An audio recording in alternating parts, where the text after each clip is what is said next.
शाम के वक्त मोर्चों में मुकम्मल सुकूत था, क्योंकि दुश्मन अपने तबाहाल ब्रिगेड को नई नफरी से असली शक्ल सूरत में लाने में मसरूफ था। शाम का अंधेरा गहरा हो गया तो बी कंपनी के सूबेदार रुस्तम खान के साथ ए कंपनी के चुने हुए चंद जवान लड़ाका गश्ती पार्टी के लिए शुमाल की तरफ भेजने का फैसला किया गया। कंपनी कमांडर ने रजाकार मांगे तो बेशुमार जवान आगे आ गए। इंतखाब मुहाल हो गया। लांस नायक मुबीन भी रॉकेट लॉन्चर कंधे पर रख कर सामने आ गया। वो कंपनी का बेहतरीन निशानेबाज था। कंपनी कमांडर उसे नहीं भेजना चाहते थे क्योंकि वो पोजीशन में लड़ने के लिए ज्यादा मौजूद था, लेकिन उसकी जिद काम कर गई और वो पेट्रोल के लिए मुंतखब हो गया। उसने पीटी शूज पहने हुए थे। बसद मुश्किल रजाकार मुंतखब हुए। सबसे बड़ी मुश्किल ये थी कि जिसे भी कहा जाता कि तुम पीछे रहो तो वो मायूस हो जाता। फौज में हुक्म चलता है, लेकिन ये सूरत ऐसी थी जहाँ कोई अफसर खुश्क से फौजी हुक्म से किसी सिपाही के जज्बात को मजरू नहीं करना चाहता था। इस पार्टी का मिशन ये था कि दुश्मन के दाएं फ्लैंक में खलबली मचाएं और रिपोर्टें फराहम करें। जब पार्टी बहुत आगे निकल गई तो उन्होंने दुश्मन की पूरी बटालियन को पेशकदमी करते देखा। उन्होंने पीछे हटने की बजाय उस बटालियन से टक्कर लेने की ठान ली। जंगों की तारीख में ऐसी मिसालें कम ही मिलती हैं कि 8-10 सिपाहियों ने 1000 नफरी की बटालियन से दूबदू मार का लड़ा हो। ये मिसाल पाक फौज के सूबेदार रुस्तम खान और उसके जवानों ने वाहगा के मैदान में कायम की। उसने अपनी पार्टी को बखेर कर पोजीशन में कर दिया। पार्टी के साथ मर्दान का एक जवान सिपाही इसहाक यूसुफजई था, जिसके पास रॉकेट लॉन्चर था। ये हथियार टैंकों पर फायर किया जाता है। उसने एक आड़ में पोजीशन ले ली और सूबेदार रुस्तम खान से कहा कि वो उससे दूर हटकर आड़ ले। दुश्मन का अगला दस्ता इसहाक से 40-50 गज दूर रह गया तो उसने उसके दरमियान रॉकेट लॉन्चर का एक गोला फायर कर दिया। रॉकेट का धमाका खौफनाक होता है। जब रॉकेट दुश्मन के सिपाहियों के दरमियान फटा तो उसका और कोई नुकसान हुआ न हुआ, वो बेदक जरूर गया और उसे तोप का एक गोला समझकर रुक गया। मोहम्मद इसहाक ने फौरन दूसरा रॉकेट फायर किया और तेजी से पोजीशन बदलकर एक और गोला फायर किया। दूसरा रॉकेट लॉन्चर सिपाही आलम खान शहीद के पास था। उसने भी रॉकेट फायर करने शुरू कर दिए, जिसे दुश्मन तोप खाने का फायर समझता रहा और बौखला गया। सूबेदार रुस्तम खान ने इन चंद एक जवानों को इस तरह बखेर कर मशीन गन्नों का फायर करवाया कि दुश्मन उनकी सही नफरी का अंदाजा न कर सका। जवान मशीन गन की 2-4 बौछारें फायर करके पोजीशन बदल लेते थे। इस तरह दुश्मन की तवज्जो बिखर गई और वो छोटी छोटी झड़पें लड़ने पर मजबूर हो गया। अपनी पार्टी का वायरलेस सेट बिगड़ गया, इसलिए ये लोग पीछे कोई इत्तला न दे सके। दुश्मन की पेशकदमी रोकने में वो बहरहाल मसरूफ रहे। लांस नायक मुबीन शहीद के पास भी रॉकेट लॉन्चर था, जिसे वो फायर करता रहा। पार्टी के जवान इस कदर दूर दूर हो गए कि उन्होंने पूरी पलटन जितना इलाका जद में ले लिया। दुश्मन छोटी छोटी झड़पें लड़ लड़ कर परेशान हो गया था। रात 2:30 बजे तक तमाम जवान फायर करते रहे, फिर रेंगते सरकते पीछे हटते घुटने और कोहनियां लहूलुहान करके मोर्चों में वापस आ गए और रिपोर्ट दी कि उन्होंने दुश्मन की एक बटालियन की पेशकदमी रोक दी है, लेकिन बटालियन पसपा नहीं हुई। दुश्मन की ये बटालियन ए और बी कंपनी के मोर्चों पर हमला करने के लिए बढ़ी आ रही थी। उसे शायद ये खुशफहमी थी कि उसने पाक फौज की पूरी बटालियन को भगा दिया है, लेकिन उसे मालूम न था कि वो पाक फौज के 8-10 जवान थे। दुश्मन की बटालियन ए और बी कंपनियों के मोर्चों के 100-150 गज तक आ गई। कंपनियों को खबरदार कर दिया गया था। उन्होंने दुश्मन को करीब आने की मोहलत देकर उसे आड़े हाथों ले लिया। उसी रात दुश्मन ने भसीन के अगले मोर्चों पर भी हमला कर दिया। उसकी एक कंपनी पाक फौज की एक और पंजाब रेजिमेंट की 2 प्लेटूनों में घिर गई। ये कंपनी निकल कर भाग न सकी। पीछे के मोर्चों से बलोच रेजिमेंट के क्रॉस फायर ने दुश्मन का बहुत नुकसान किया। दुश्मन ने दरअसल बैक वक्त दोनों अगली पोजीशनों पर हमला करने का तजुर्बा किया था, जो उसे बहुत महंगा पड़ा। 15 सितंबर की सुबह दुश्मन ने झुग्गियां गांव के करीब टैंक इकट्ठे कर लिए। उसने ये कार्रवाई रात के वक्त की थी। दुश्मन का हवाई ओपी फजा से हमारी पोजीशनों को देख रहा था। पाक फौज का एक ओपी खासा आगे था। उसने इत्तला दी कि दुश्मन दयाल और झुग्गियां के दरमियानी इलाके में एक ब्रिगेड को जमा कर रहा है, जिसके साथ टैंक भी हैं। इस असना में दुश्मन के टैंकों ने डोगरई के अगले मोर्चों पर गोलाबारी शुरू कर दी। हालात बता रहे थे कि दुश्मन बहुत बड़ा हमला करने वाला है। बाद में पता चला कि ये ब्रिगेड अगले मोर्चों को कुचलकर बीआरबी पार करने और शालमार बाग तक पहुंचकर मोर्चा बंद होने का पूरा साजो सामान यानी कश्तियां, ट्रक, पेट्रोल और एमुनिशन का जखीरा, पुल वगैरह साथ लाया था। जो टैंक फायर कर रहे थे वो बी कंपनी यानी वाहगा रोड के दाएं तरफ थे, जहां से वो बी कंपनी को नजर नहीं आ सकते थे। एक कंपनी की पोजीशन से नजर आते थे, लेकिन आरआर की जद से दूर थे। दिन के वक्त आरआर की जीप को आगे ले जाना पुरखतर था। टैंकों का मुकाबला टैंक ही कर सकते थे। चुनाचे मेजर अमीर अफजल खान और कैप्टन सगीर हुसैन शहीद ने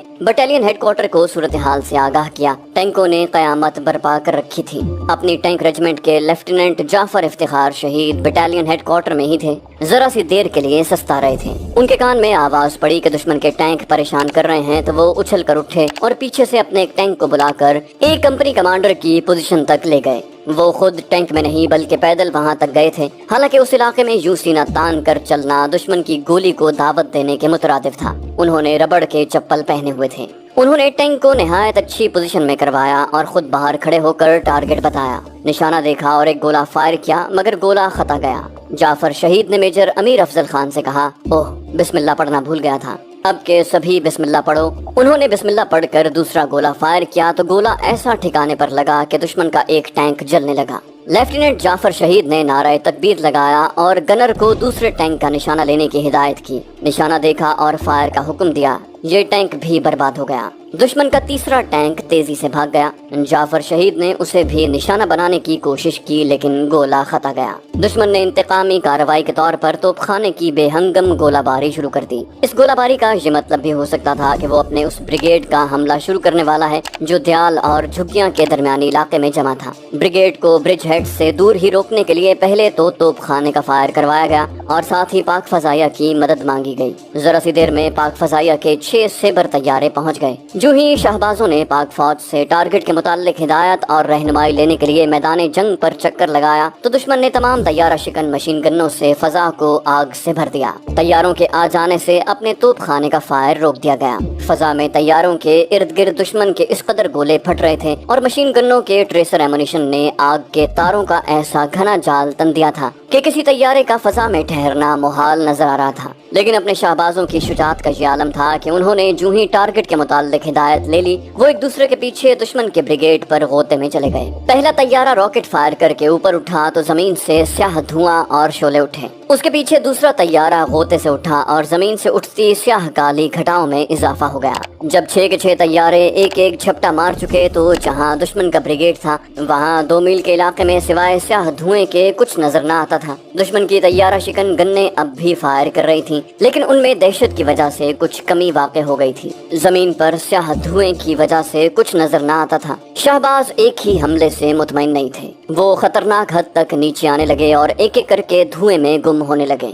धुएं से उनकी मशीन गन्नों और रॉकेटों की गरज सुनाई देती थी। यकीन नहीं आता था कि वो ऊपर उठाएंगे। अब तो दुश्मन की ब्रिगेड की जगह धुएं में मुहीब शोले बुलंद होने लगे थे। दुश्मन का तोपखाना अचानक खामोश हो गया। अब मैदान जंग और फजा में पाक फजाइया के शहबाजों की हुक्मरानी थी। ये पहला मौका था कि ए और बी कंपनी के जवान मोर्चों से बाहर निकल आए। उन पर अब न तो कोई तोप गोले बरसा रही थी और न कोई टैंक फायर कर रहा था, न दुश्मन की किसी मशीन गन का मुंह उनकी तरफ था। 6 शहबाजों ने कयामत बर्पा कर रखी थी। जवान इस दलेराना और बेमिसाल हवाई हमले पर खुश तो बहुत थे, लेकिन जब तैयारे गोते में आते थे तो जवानों पर सुकूत तारी हो जाता था, क्योंकि अपने तैयारे बहुत ही नीचे आने लगे थे। वो गर्दो गुबार में जाकर शिकार ढूंढते थे और जब अपना कोई तैयारा बहुत नीचे चला जाता तो पाक फौज के जवान बेसाख्ता हाथ उठाकर गिड़गिड़ाने लगते, या अल्लाह खैर, या अल्लाह इसे ऊपर उठा लेना। और जब तैयारा तबाही मचाकर ऊपर उठता तो जवान नारे लगाने लगते, ओ निकल आया, वो निकल आया।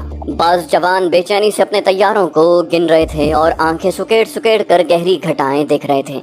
1 2 3 4 5 इतने में उनका गिना हुआ पहला तैयारा फिर घटा में गोता लगा जाता और जवान परेशान होने लगते कि छठा शहबाज कहाँ गया। थोड़ी देर बाद किसी मोर्चे से नारा बुलंद होता, वो रहा, 6 पूरे हैं। जवानों को यही एक परेशानी थी कि कोई तैयारा कम ना हो जाए और बाज जवानों ने तो बुलंद आवाज से कहना शुरू कर दिया, इन्हें कहो वापस चले जाएं, दुश्मन तबाह हो गया है। दुश्मन की तबाही का तो ये हाल था कि अब ये भी पता न चलता था कि नीचे जो धमाके हो रहे हैं वो दुश्मन का एमुनिशन आग में फट रहा है या अपने शहबाजों के रॉकेट। अब तो हर सू घटाएं और शोले थे। शहबाजों ने हमला खत्म किया और एक दूसरे के पीछे आखिरी गोते से उठते अपने अड्डे का रुख करने लगे। ए और बी कंपनी के जवान उन्हें गिन रहे थे। यकलख्त जवानों का गुलगबाड़ा खामोश हो गया और सबकी आंखें घटा में भटकने लगी, क्योंकि 5 तैयारे वापस गए थे, छठा नजर नहीं आ रहा था। कोई जवान अपनी जबान से ये नहीं कहना चाहता था कि हमारा एक तैयारा तबाह हो गया है। دشمن کی طیارہ شکن گنیں انہیں نشانہ نہ بنا سکتی، پھر بھی اپنے شہبازوں کی تباہی کا خدشہ بدستور قائم تھا، کیونکہ وہ اس قدر نیچے چلے جاتے تھے کہ اپنے ہی راکٹوں کے دھماکے کی زد میں آ سکتے تھے۔ مورچوں پر یاس آلود پریشان کن سکوت طاری تھا، سب کی نظریں سرحد پر چھائی ہوئی تھیں اور آسمان کی طرف اٹھتی ہوئی 2 میل وسیع گھٹا میں الجھی ہوئی تھی۔ اچانک کسی نے چلا کر کہا، وہ آ گیا۔ چھٹا بھی آ گیا۔ دیکھا کہ چھٹا طیارہ گھٹا سے تیر کی طرح نکل رہا تھا۔ اس نے اپنے اڈے کا رخ کیا اور نظروں سے اوجھل ہو گیا۔ یہ طیارے جو تباہی برپا کر گئے تھے وہ ان کے جانے کے بعد بھی جاری رہی۔ ٹرک اور لکڑی کی کشتیاں جلتے ہوئے تڑاخ تڑاخ کر رہی تھیں اور تمام رات پھٹتے ہوئے ایمونیشن کے دھماکے سنائی دیتے رہے۔ معلوم ہوتا تھا کہ اس بریگیڈ کے ساتھ ضرورت سے کہیں زیادہ ایمونیشن تھا اور پیٹرول کا کوئی حساب نہ تھا۔ اس کے شعلے رات بھر آسمان کو چھوتے رہے۔ جنگ کے دوران میری عادت بن گئی تھی کہ میں زیادہ تر وقت اپنے مکان کی چھت پر کھڑے محاذ کی سمت دیکھتا رہتا۔ رات کا بیشتر حصہ بھی چھت پر کھڑے گزارتا تھا۔ میرا مکان ایسی جگہ تھا جہاں سے محاذ پر پھٹتے ہوئے گولوں کی چمک نظر آتی تھی اور آوازیں بھی سنائی دیتی۔ جس روز پچھلے پہر ان 6 شہبازوں نے بھارتی بریگیڈ پر حملہ کیا، میں اپنی چھت پر کھڑا تھا۔ مجھے طیارے تو نظر نہیں آتے تھے، البتہ سیاہ گھٹا اٹھتی دیکھی تھی جسے میں بادل سمجھ رہا تھا اور سوچ رہا تھا کہ اگر یہ گھٹا برس پڑی تو مورچے پانی سے بھر جائیں گے۔ گھٹا اٹھتی چلی آ رہی تھی اور گہری ہوتی جا رہی تھی۔ میں شام تک اسے دیکھتا رہا۔ جب شام گہری ہونے لگی تو گھٹا میں سرخ روشنی بھی نظر آنے لگی۔ میں نے وہ تاریخ اور وقت نوٹ کر لیا کیونکہ مجھے یقین ہو گیا تھا کہ یہ گھٹا پیٹرول اور ایمونیشن کے جلنے کی ہے۔ مجھے معلوم کرنا تھا کہ یہ اپنا ذخیرہ تھا یا دشمن کا۔ جب میں محاذ کی تفصیلات لینے نکلا تو چند افسروں سے پوچھا کہ 15 ستمبر دن کے پچھلے پہر کس کا ذخیرہ اڑا تھا۔ مجھے بتایا گیا کہ وہ دشمن کا تھا اور مجھے اس حملے کی تمام تر تفصیلات بتائی گئیں۔ مجھے اچھی طرح یاد ہے کہ 16 ستمبر کی صبح کو بھی یہ گھٹا فضا میں معلق تھی اور شمال مغرب کی طرف نہایت آہستہ آہستہ اڑی جا رہی تھی۔ 15-16 ستمبر کی درمیانی رات اے اور بی کمپنی کی چھوٹی چھوٹی گشتی پارٹیاں آگے بھیجی گئیں۔ یہ پارٹیاں بہت آگے نکل گئیں۔ دشمن کا ایک بریگیڈ تباہ و برباد ہو چکا تھا، لیکن اس کے پاس نفری کی کوئی کمی نہیں تھی۔ اس نے واہگہ کے مورچوں کی کمی کو فوراً پورا کر لیا تھا۔ اس نے حملہ کر دیا۔ حملے کا زیادہ تر زور بی کمپنی کی گشتی پارٹی پر تھا، جس کا کمانڈر حوالدار امانت اور نائب کمانڈر لانس نائک لاچی خان تھا۔ اس پارٹی نے بکھر کر مقابلہ کیا۔ جوان پیچھے ہٹنے پر آمادہ نہیں تھے، حالانکہ یہ گشتی پارٹی تھی۔ انہیں پیچھے آ جانا چاہیے تھا، لیکن ان کے جذبے کا یہ عالم تھا کہ جہاں دشمن سے تصادم ہوا انہوں نے اسی کو زندگی کا آخری مارکا سمجھ کر جان کی بازی لگا دی۔ حوالدار امانت اور سپاہی ولی محمد شدید زخمی ہو گئے۔ ایک تو رات کا وقت تھا، دوسرے وہ اپنے ساتھیوں سے دور اپنی اپنی جنگ لڑ رہے تھے۔ جب زخمی ہوئے تو کوئی ان کی مدد کو نہ پہنچ سکا، نہ وہ ہلنے جلنے کے قابل رہے۔ زخم شدید تھے۔ لانس نائک محمد حسین بھی، جو آؤٹ پوسٹ کے طور پر پارٹیوں کے ساتھ تھا، شدید زخمی ہو گیا۔ یہ تینوں اس قدر بے بس ہو گئے تھے کہ دشمن کے ہاتھوں گرفتار ہو گئے۔ لانس نائک منور حسین جالندھر ہسپتال میں ہوش میں آیا تھا۔ اس کے زخم تو ٹھیک ہو گئے مگر وہ جسمانی لحاظ سے معذور ہو گیا۔ اس پارٹی کے لانس نائک لاچی خان نے بکھرے ہوئے جوانوں کی کمان سنبھال لی اور جو بچ رہے تھے انہیں کامیابی سے نکال لایا اور دشمن کے متعلق جنگی اہمیت کی معلومات بھی لایا۔ ایک کمپنی کی پارٹی جس کا کماندار حوالدار امیر تھا، دشمن کے ساتھ جھڑپ لے کر واپس آ رہی تھی۔ اس پارٹی کا سپاہی وزیر حسین شدید زخمی ہوا۔ اسے ساتھی اٹھا لائے اور ہسپتال بھجوایا۔ اس کا دایاں بازو ہمیشہ کے لیے ناکارہ ہو چکا تھا۔ 16 ستمبر کی صبح تک دشمن ڈوگرئی کے برج ہیڈ سے مایوس ہو گیا تھا۔ اس طرف وہ ناقابل برداشت نقصان اٹھا چکا تھا۔ اس کی مایوسی کا اظہار اس کی اس کارروائی سے ہوتا تھا کہ 16 ستمبر کی صبح اس نے حملوں کا رخ راوی سائفن اور بھینی کی طرف کر دیا۔ اس طرف بھی ہماری پوزیشن نہر سے آگے تھی۔ ڈوگرئی اور بھینی کے درمیان تھوڑا سا خلا تھا جسے گشتی پارٹیوں سے پر کیا جاتا تھا۔ دشمن کی توجہ اب باقی 3 راستوں پر مرکوز ہو گئی۔ ایک تو یہ خلا تھا، دوسرے بھینی کا عارضی پل اور تیسرا راوی سائفن کا راستہ۔ اس نے جو تازہ حملہ کیا اس کا مقصد یہ تھا کہ لکھن کے اور بھسین کے درمیانی علاقے میں بلوچ ریجمنٹ کی اگلی پوزیشنوں کو تباہ کرے، یا تو نہر پار کرنے کے لیے بھینی کا راستہ صاف کیا جائے اور یا پھر ڈوگرئی میں پہلو سے داخل ہو کر ڈوگرئی کے سامنے والے اے اور بی کمپنی کے مورچوں کو عقب سے تباہ کیا جائے۔ اس مقصد کے پیش نظر انڈین ایئر فورس کے بہت سے طیاروں نے اگلی پچھلی پوزیشنوں پر 3 حملے کیے اور فوراً بعد ٹینکوں کو آگے بڑھایا۔ ان ٹینکوں کی وجہ سے اس نے کچھ کامیابی حاصل کر لی جو اس لحاظ سے اہم تھی کہ ڈوگرئی کے برج ہیڈ کو خطرہ پیدا ہو گیا تھا۔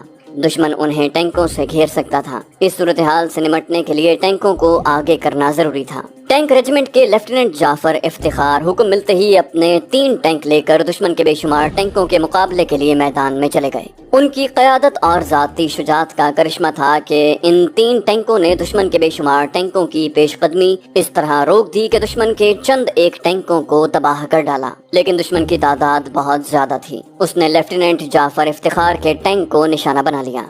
लेफ्टिनेंट जाफर इफ्तिखार वतन की दहलीज पर कुर्बान हो गया। उसकी याद कौम के सीने से कभी महव नहीं होगी और उसने जिंदगी का जो आखिरी मार्का लड़ा है उसकी याद दुश्मन के सीने से भी महव नहीं होगी। दुश्मन कभी नहीं भूलेगा कि पाकिस्तान का एक टैंक किस दलेरी से उसके टैंकों के दरमियान लड़ रहा था।